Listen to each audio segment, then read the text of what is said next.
Everybody. I'm very impressed. Awesome. Good morning. I'm impressed so many people got up this early to listen to me. Wow. Well, we definitely value you, Maureen. And again, thank you so much for taking the time off your, busy schedule, and being such a phenomenal individual. We definitely appreciate you. So again, I just want to welcome everyone that's on the call. I will continue letting people in as they jump on the call. But I want to introduce to you Maureen Lee, who is one of our top agents, has been in the real estate industry for quite some time, and also is a agent license out in the state of Colorado as well. So without further ado, Maureen Lee, welcome. How are you? Good morning. Awesome. Yes. So let's go right at it. Tell us a little brief overview of your experience and, why real estate? Well, in 2003, I had a major life change. And by the way, everyone, I am a Keller Williams South Bay agent and also Keller Williams Vail. I moved to Colorado 3 years ago, and I go back and forth from California and LA. But for the first 17 years of my career, I've been with either South Bay or Beach Cities.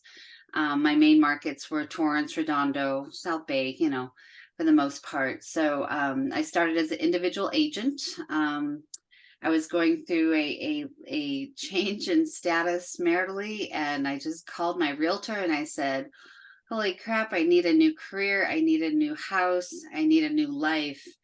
And Sue Murphy, you all heard of Sue Murphy, Marie and Sue are partners. They're called the Hoffman Murphy team. That's right. Sue was my first, was my realtor at the time. And she's like, well, actually, I'm looking to expand my business. I'd love you to come work for me. And secondly, I can absolutely help you buy another house. And the third is up to you. So that's kind of where I started. And so I started working for Sue, literally putting labels on an envelope, doing her marketing. And when the fog was clearing from my life change, I come from a corporate operations background. So at that time, I was a stay-at-home mom. I had 2 little boys, one very sick. So you had 9 specialists.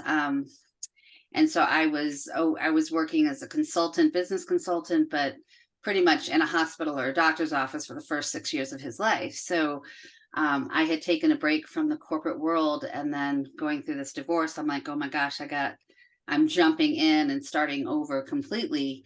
And I started with Sue, who was an individual agent at the time at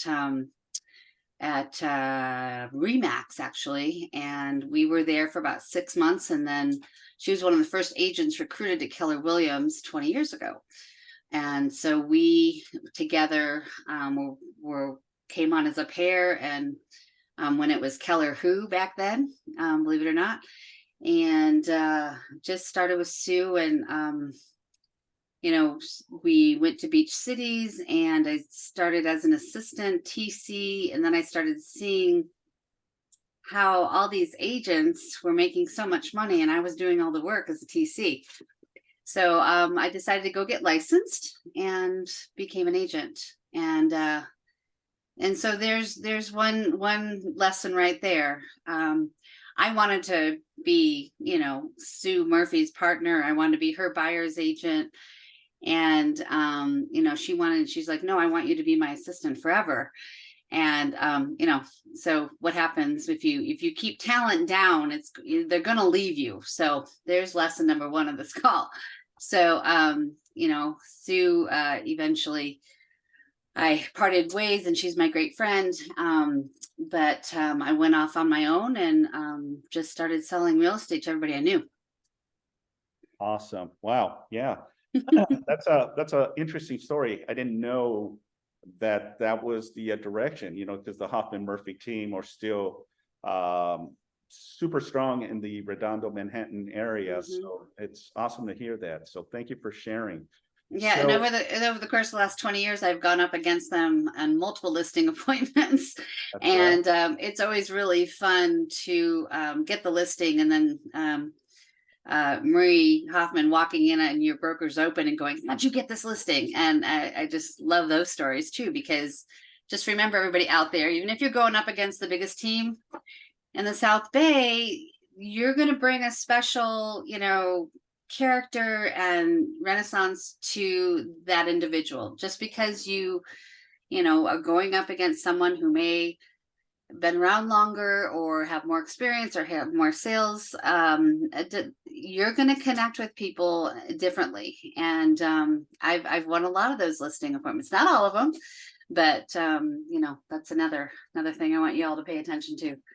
You don't have to have all the big numbers and all that to get the listing. So, well, and this goes into my next question. So for people that are starting in the industry, people that don't do much production and ultimately have an opportunity to do a listing presentation, tell us a little bit, share with us how that was in the beginning. What did you do to really enhance that ability, right? To really navigate and know that you're going to be going against some of the biggest agents in the industry. How did you prepare mentally, and more so, what should you do differently that ultimately you were able to get the listing?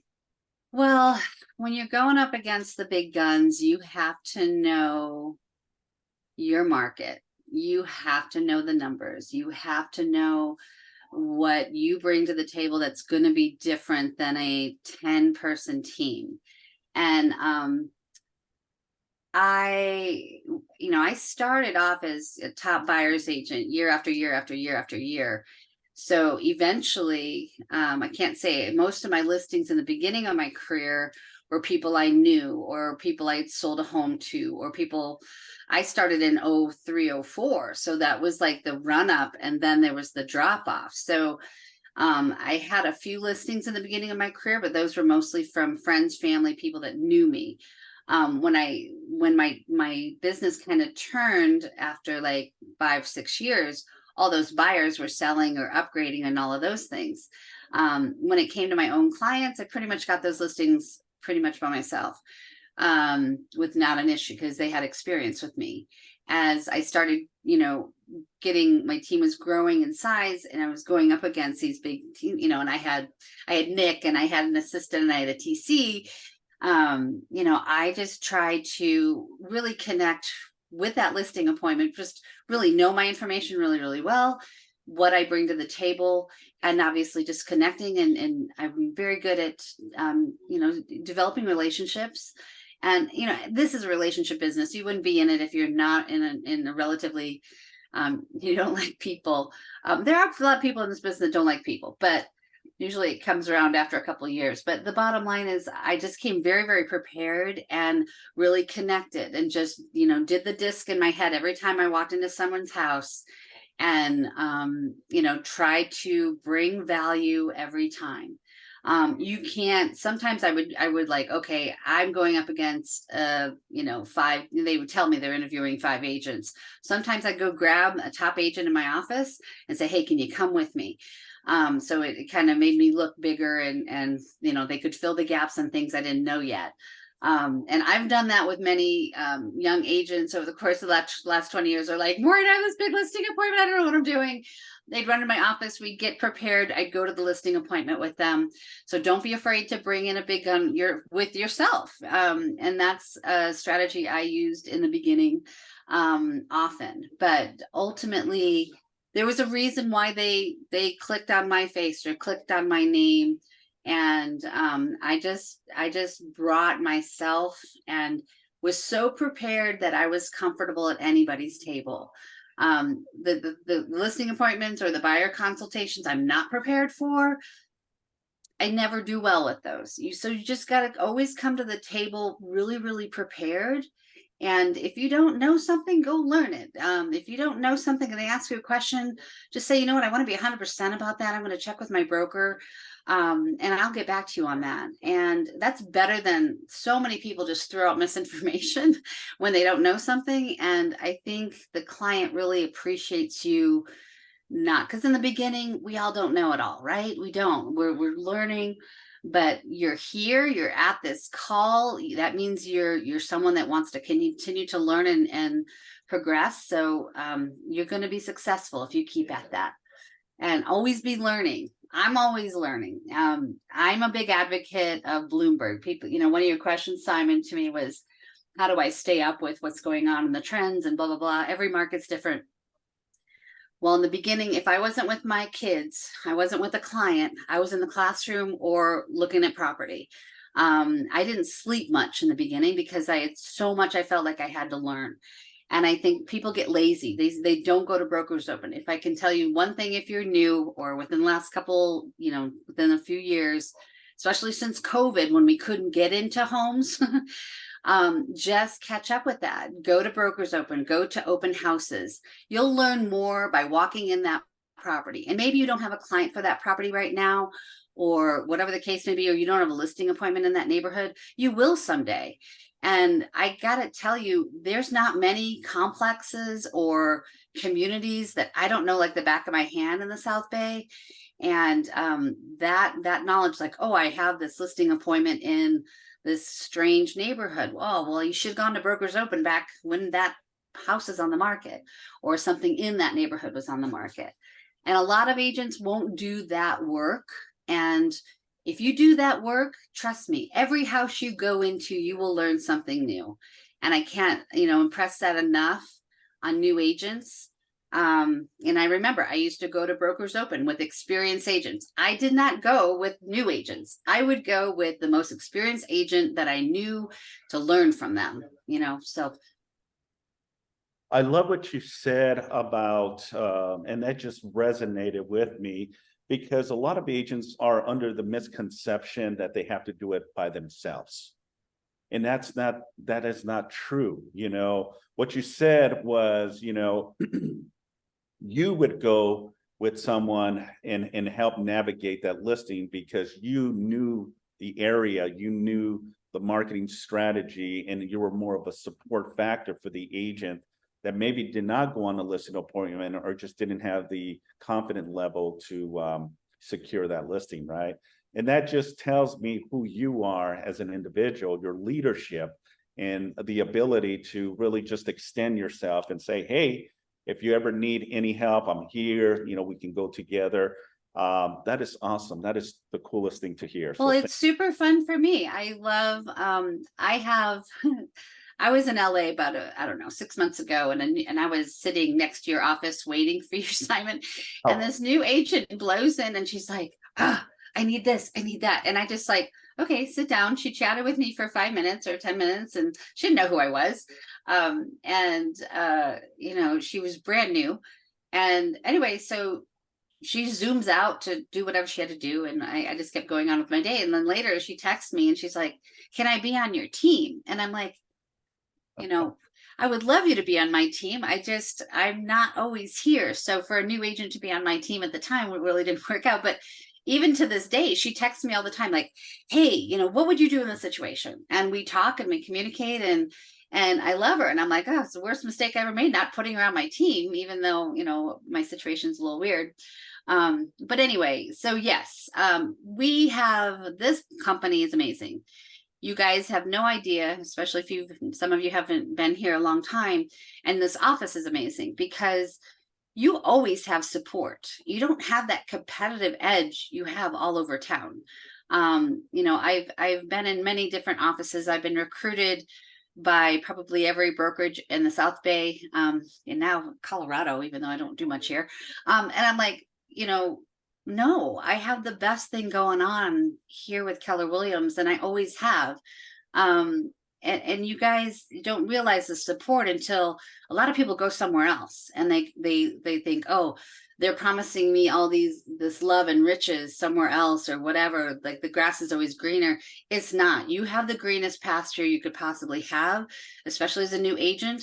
You have so much support. You have so much knowledge. Keller Williams you know, like I said, always be learning. There's so much in the beginning. I would just be working or looking at markets, and I would have a podcast on in the background, just learning and listening to these interviews with Gary Keller and all these top agents. And it's such a learning environment and supportive environment you get here. And I'm not pushing KW on you or whatever. You guys are already here. You already, you know, you just don't realize how great you have it until you go somewhere else.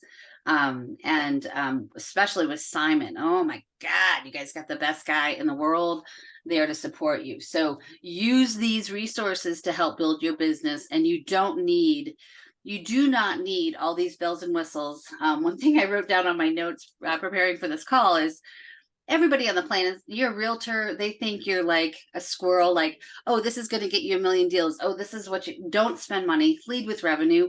The stuff that really, really works is really expensive.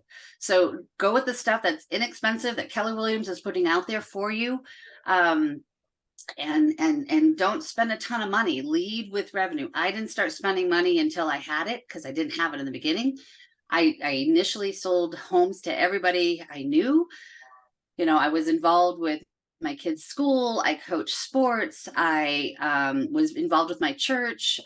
You know, I knew a lot of people in the community at the time.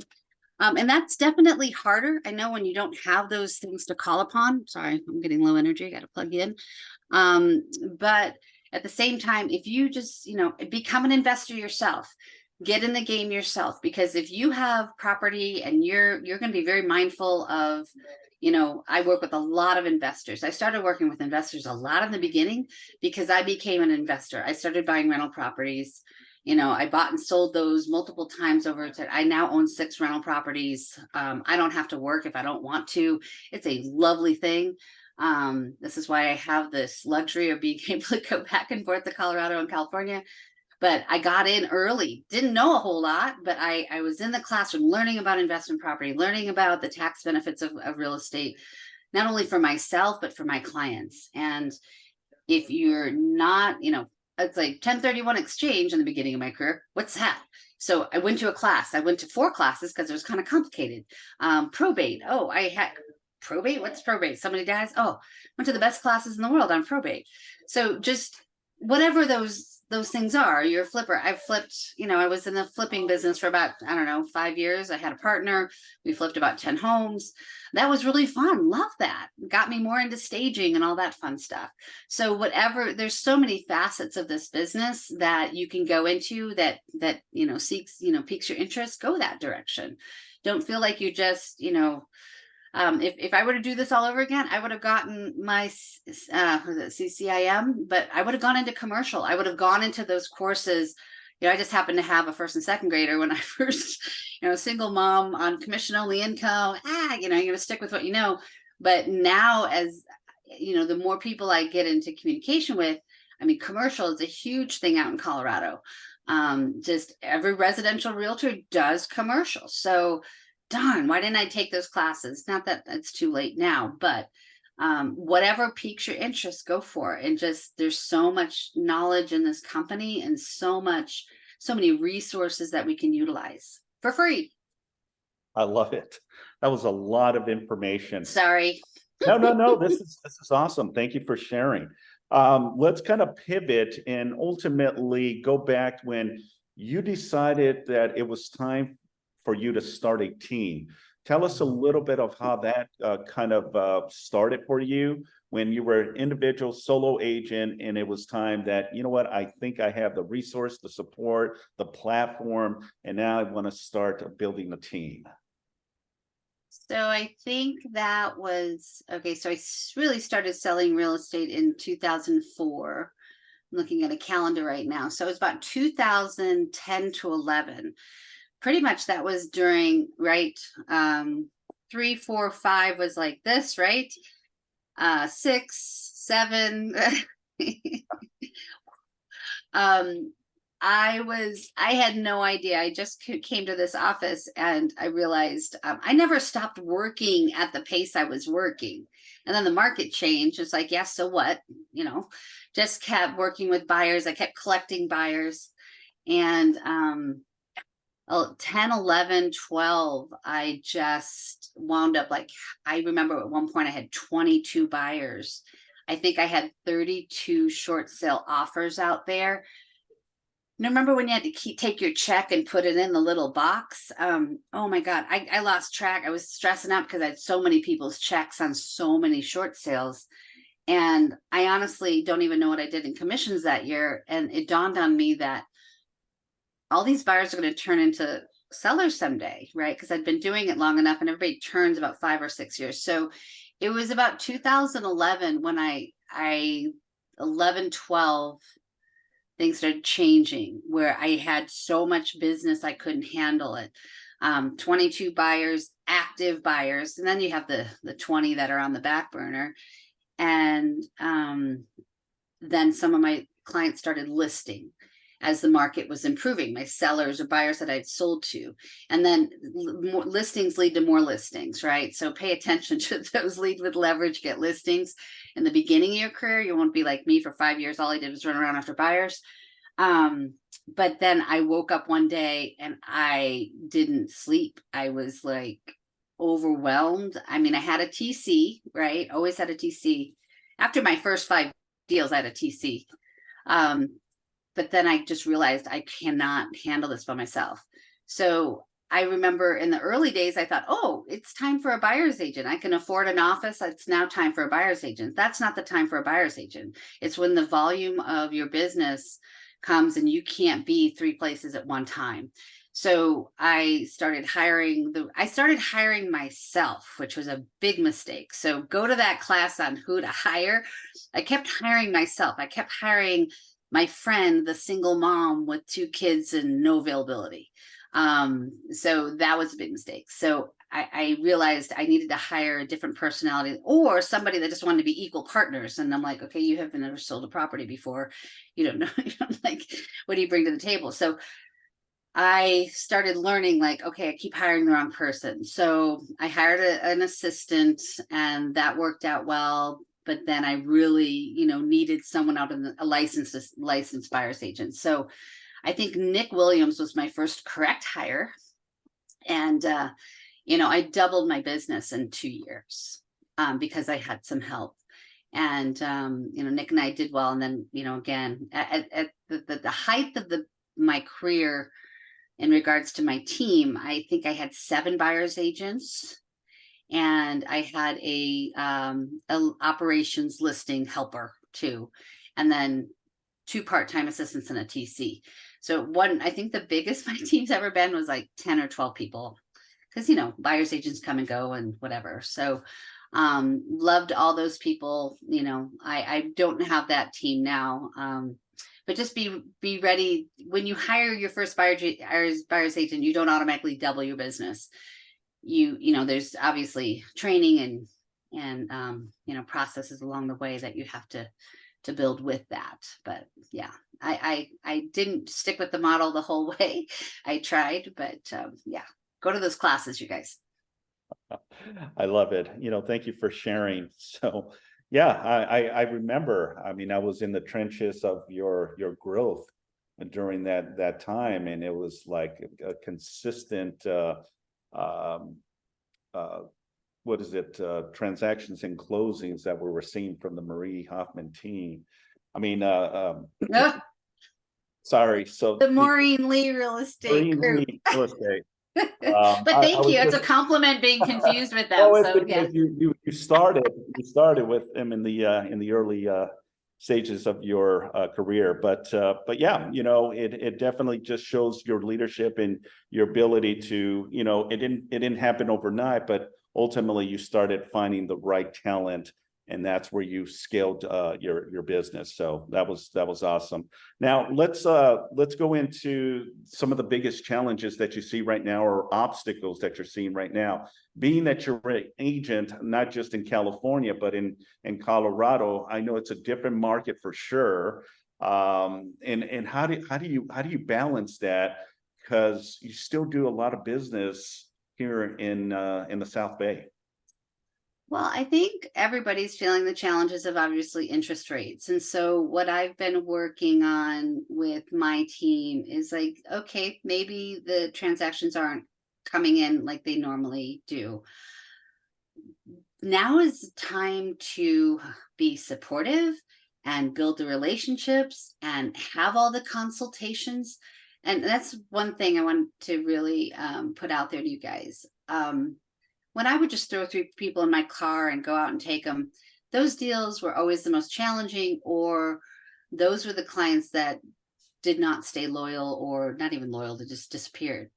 I feel your buyers or your listing consultations are the most important thing you can do, because right now, over the progression of my 20 years, there are people that just look at that consultation. Maybe it's an hour, maybe it's 2 hours. That is the beginning of a relationship that can last for life. And I think the success of me continuing, even working remotely and working, going back and forth, in 2020 and 2021 and 2022, when I was probably in LA 50% of the time, it's that repeat business or that referral from someone that I have a deep long-term relationship with and I've proven myself to, or sat down with a new person and had a consultation with them and took the time to start building that relationship. I can't say that that is probably the most important aspect of my business and how my growth came into, because you're sitting down and you're listening to them and you're showing them your knowledge and your special value, and you are building that trust from the beginning, versus just going out. Heck, I've done it too. Just go out and show property because somebody calls you. I bring a whole consultation package with me every time. I want to make myself different from somebody else. And I don't know if everybody does that. Your consultation room should be full Monday through Friday. But that, where are they going to understand your value? Where are they going to understand your depth of knowledge? How are you going to establish your relationship? How are you going to communicate with them? My doctors and lawyers and judges, trust me, I've had them all. They don't want texts from me every day or emails from me. I need to understand who they are, how they want to work with me, and whether that is the most important 2 hours of. I've sold property to 3 generations of people. I have probably 10 or more clients that I've sold 4 to 5 properties with. I have people that say, Maureen, I will not sell with anybody else but you. You can live in the house you're selling while you're staying in California. So it's like, to build it and to establish that trust and relationship, and what sets you apart is the most important thing you can do for your client. So now, during the struggle of these interest rates, what's going to happen in the future and all that, obviously know what's going on in the world. If I'm not listening to country music, I'm listening to Bloomberg. Know your markets, know what, if you went and looked at property for the first year of your career and you looked at every market, you just have to look at prices after that. So know what's happening. Are things going up, going down? What is the stability? How are things holding in that particular client's world? So, so that it all starts at the consultation. And the bottom line is, you have to figure out what sets you apart from somebody else. If they bump into somebody else on, I want to say the train or the bus or in life, what sets you apart, and your true authenticity, and knowing that you're always going to do what's best for them versus you. That is why people will come back to you. And that's why I feel people have come back to me my whole career. Love that. How do you handle conflicts? How do you diffuse them? How do you get yourself out of these sometimes problematic transactions? And the reason I'm saying this is because I know how you are. You're very aggressive, you're a great negotiator, you know the ins and outs, and you always try to find that avenue of solution, right? So tell us a little bit, share with us what that looks like. In a minute or less. So this is why the consultation is so important. You kind of already know who you're dealing with, right? I have a situation right now that it's like, I've been working on this deal for 4 years, And I have to take a deep breath every time I get on the phone with this client and just like, hey, the end goal is it's a win-win for everybody. Sometimes you have to fire that client. Sometimes you have to turn down that deal. Sometimes you need to, that transaction has to cancel. And you may be saying goodbye to a huge, commission. I'll never forget the beginning of my career. A client asked me to do something that was not only unethical, but illegal. And, he was a lawyer, blah, blah, blah. And I'm like, oh God, no. I'd been working with the guy for 8 months, and we were, multi-million-dollar, multi-unit in Hermosa Beach. And he blatantly asked me, it's like, you're going to do this, this, this, and this. And I was like, initially, I didn't say no. I just sat on it for 24 hours. And I just called him the next day and said, there's no way that I am going to do this. And I'm sorry, I know this means you'll probably have to work with somebody else. I referred him to somebody else who I knew would do what he wanted to do. And I got a, 25% consultation fee and I could sleep at night. That person wound up not doing what he was going to do. But the bottom line is I couldn't live with it. I couldn't sleep with it. It wasn't part of my core. And I didn't refer him to Keller Williams. I referred him to another. I'm like, I can't do this. A lot of times I've had to we're a situation where the deal was not coming together. It was not only a $2.5 million down leg, it was a $3 million up leg, and it was not working out. And you just have to relinquish that and just say, you know what, this is not what's best for you. Something else will come along. Hey, that was, do the number. That's a big number. That's $100,000 right there. But it's not about the money. It's what's best for your client. And I know you all feel that way regardless, but sometimes you have to just bite a bullet and go, I know this has been a long road, but this is the deal. And you always have to stand behind your client, stand behind their wishes. And, regardless of the amount of effort and energy you've put into something, I truly believe in this world, whether it's God or karma or whatever, it comes back around. And you do the right thing, it will come back and somehow in the future, be okay. But I really appreciated all you guys listening to me go on and on and on. I just want to leave you with a couple things is, always be mindful and always be understanding of your client's situation. A lot of times when people get that, what we call commission breath, especially in a world like right now, there's not a lot of sales out there. Just continue to build yourself with knowledge and information and education and build relationships and just do these things every single day, no matter what it is, whether it's communicating with people. Like I said, when I first started, I just sold homes to everybody that knew me. I made sure everybody knew I was a realtor, and I didn't throw it in their faces. I didn't knock them over the head with it. I just passively knew everybody knew I was a realtor. When the time comes, everybody needs help, right? Whether you're leasing or selling or mom passed away or whatever, people will come around to people they trust and know that they're always going to do the right thing for them and their future. So keep those things in mind in regards to that. And, even when things get, difficult, my clients are always going to know that I'm going to give them the best advice for them. And, in the end, that's what it's all about. And that's what I love about this business. It's my business has changed quite a bit. You don't see the big numbers on the board anymore in California. But right now I'm just working on relationships and being there for my clients and being a consultant in their particular situation and giving the best advice I can. So when the time that action does take place, they are going to think of me and be present with them. All right.